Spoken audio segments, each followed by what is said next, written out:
میں ایک massage centre میں کام کیا کرتا تھا جہاں پر میری ہر رات نئی نئی عورتوں کے ساتھ گزارا کرتی تھی۔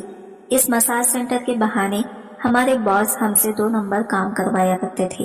2 نمبر کام کا مطلب تھا یہاں عورتیں رات کو ہمارے ساتھ اپنے سنبت بنایا کرتی تھی۔ اس سے ہماری اچھی خاصی انکم بھی ہوا کرتی تھی، اور ان عورتوں سے زیادہ تر عورتیں ایسی آتی تھی جن کے شوہر انہیں وقت نہیں دیتے، اپنی بیویوں کو خوش نہیں کرتے، ان کے پاس پیسوں کی کوئی کمی نہیں ہوتی تھی۔ اسی وجہ سے ایسے مساج پارلر میں آ کر وہ عورتیں اپنا خوب پیسہ اڑایا کرتی تھی اور وہ اپنے جذباتوں کو بھی پورا کیا کرتی تھی۔ لیکن ان میں سے کچھ ایسی ہوتی تھی کہ جن کے شوہر نامرد ہوتے، ہمارے ساتھ رات گزارنے کے بعد وہ بچے کا سکھ پراپرلی کر لیتی تھی۔ شروع میں تو مجھے یہ کام بڑا ہی عجیب سا لگتا تھا، لیکن پھر دھیرے دھیرے مجھے بھی اس کام کی عادت سی ہونے لگی تھی۔ میں دھیرے دھیرے اس کام کا عادی بن چکا تھا۔ میں بھی اس کام کے بہانے اپنے جذباتوں کو پورا کر لیا کرتا تھا۔ ایک رات جیسے ہی میں کام پر گیا تو باس نے کہا کہ آج ایک اسپیشل کسٹمر ہمارے یہاں پر آئی ہے جس نے باقیوں کے مقابلے کافی اچھی قیمت بھی ادا کی ہے، تمہیں کیسے بھی اس عورت کو خوش کرنا پڑے گا۔ میں باس کو یقین دلا چکا تھا اور اندر ہی اندر خوش ہونے لگا۔ جیسے ہی میں پرفیوم لگا کر کمرے میں داخل ہوا تو سامنے ایک عورت بستر پر بیٹھی ہوئی تھی۔ مجھے دیکھتے ہی وہ جلدی دوڑتی ہوئی مجھ پر بلیوں کی طرح ٹوٹ پڑی تھی، اور ساری رات اس نے میری چیخیں نکال دی تھی۔ وہ عورت پورے جوش کے ساتھ، میرا نام سمیر ہے، میری عمر 22 سال ہے، میں جوائنٹ پریوار میں رہتا تھا، میں اور میرا پریوار صرف ایک کمرے میں ہی اپنی زندگی کاٹ رہے تھے، کیونکہ پاپا کی موت کے بعد میرے چاچا چاچی نے سارے زمینوں پر اپنا قبضہ کر لیا تھا۔ اس وقت میری عمر صرف 10 سال تھی، اور اس وقت مجھے دین دنیا کی کوئی نالج بھی نہیں تھی کہ میں اپنے چاچا چاچی سے اس بات پر فائٹ کر سکتا۔ میں تو اس وقت پورا بچہ ہی تھا۔ مجبوری میں آ کر چاچا چاچی نے ہمیں گھر کا ایک چھوٹا سا کونا رہنے کے لیے دے دیا تھا۔ ماں نے بھی بڑی مشکل سے اس کمرے میں ہی ہمیں پال پوس کر بڑا کیا تھا۔ پاپا کے جانے کے بعد ایسا لگتا تھا جیسے ہم لوگ بے گھر ہو چکے تھے۔ اپنوں نے ہی ہمیں اتنا بڑا دھوکہ دیا تھا جسے ہم کسی کے ساتھ بیان بھی نہیں کر سکتے تھے۔ پیسوں کی خاطر انہوں نے ہمارے ساتھ یہ سب کیا۔ ممی بھی مجھے پڑھا لکھا نہ سکی تھی، لیکن چاچا چاچی نے ہم سے ہمارا سب کچھ ہی چھین لیا تھا۔ ماں جب لوگوں کے گھروں میں کام کرنے کے لیے جایا کرتی تھی تو میں اس کمرے میں ہی رہ کر اپنے چھوٹے بہن بھائیوں کو اکثر سنبھالا کرتا تھا۔ وہ دن میرے لیے بڑا ہی دردناک بھرا تھا۔ میری آنکھوں میں اس وقت بہت آنسو آتے تھے۔ میرے دل میں چاچا چاچی کے لیے بہت ہی نفرت اب دن بدن بڑھتی جا رہی تھی۔ ماں نے بہت بار انہیں کہا کہ تم لوگوں نے ہمارا سب کچھ چھین لیا ہے، لیکن اس کے بدلے تم ہمیں کچھ پیسے دے دو یا پھر کھانے کو کچھ دے دو جس سے میں اپنے بچوں کو اچھا کھانا تو کھلا سکوں۔ اس بات پر چاچا جلدی بھڑک اٹھے تھے تو وہ میری ماں کو مارنے کی کوشش بھی کرتے تھے۔ ماں تو اپنے آپ کو بچاتے ہوئے بھاگتی ہوئی ہمارے کمرے میں واپس آ جاتی تھی۔ اس وقت ان سب حالتوں کو دیکھ کر میرے اندر غصہ اور ابلتا جا رہا تھا۔ میری ماں اس وقت ہم سب کو پکڑ کر خوب رویا کرتی تھی۔ میں بس اپنی ماں کے آنسو ہی ان دنوں دیکھا کرتا تھا۔ مجھے اس وقت بہت تکلیف ہوتی تھی۔ میں اپنی اس چھوٹی سی عمر میں کچھ کر بھی نہیں سکتا تھا۔ دھیرے دھیرے ہماری زندگی اسی طرح گزار رہی تھی۔ ماں لوگوں کے گھروں کو جا کر کام کیا کرتی تھی اور میں گھر پر اپنے چھوٹے بھائی بہن کی دیکھ بھال کیا کرتا تھا۔ جیسے جیسے ہم لوگ بڑے ہوتے جا رہے تھے تو اسی طرح چاچا چاچی کے بچے بھی بڑے ہونے لگے۔ وہ بھی بڑے ہونے کے بعد ہماری عزت نہیں کیا کرتے تھے۔ وہ بھی پورے طریقے سے اپنے ماں باپ کے اوپر ہی گئے تھے۔ میری ماں کے جانے کے بعد وہ اکثر ہمارے کمرے میں آ جاتے تھے اور ہماری خوب بے عزتی کرنے لگتے اور ہمارا مذاق بھی اڑایا کرتے تھے۔ یہ سب دیکھ کر میں بہت زیادہ پریشان ہوتا تھا۔ میں رات کو ماں کو اس بارے میں بالکل کچھ نہیں بتایا کرتا تھا، کیونکہ وہ تو ایسے ہی لوگوں کے گھروں میں کام کر گئے تھک کر پوری چور ہو جایا کرتی تھی۔ اب دھیرے دھیرے میری عمر بھی بڑھنے لگی تھی۔ میں نے من ہی من سوچ لیا تھا کہ میں اس ظلم کو اور برداشت بالکل بھی نہیں کروں گا۔ ایک نہ ایک دن اس جرم کو ختم کر کے ہی رکھوں گا۔ اسی وجہ سے جب میرے بھائی بہن تھوڑے بڑے ہونے لگے تو میں ان کو کمرے میں سمجھا بجھا کر اکیلا کام کی تلاش کے لیے باہر نکل جایا کرتا تھا۔ حالانکہ مجھے کام پر بالکل بھی کوئی رکھتا نہیں تھا، کیونکہ نہ تو میرے پاس پڑھائی کی ڈگری تھی اور نہ ہی میرے پاس کوئی کام کرنے کی نالج تھی، لیکن میں پھر بھی لوگوں کی دکانوں پر جا کر صفائی کا کام کیا کرتا تھا۔ جب میں یہ کام پر کام کرنا شروع کیا تو اس کے 20 دن بعد ہی میں نے ماں کو یہ خبر بھی سنائی تھی۔ ماں اس خبر کو سن کر مجھ پر بہت غصہ کرنے لگی تھی۔ وہ کہنے لگی کہ بیٹا، میں زندہ ہونا ابھی تمہیں یہ سب کام کرنے کی بالکل بھی کوئی ضرورت نہیں ہے۔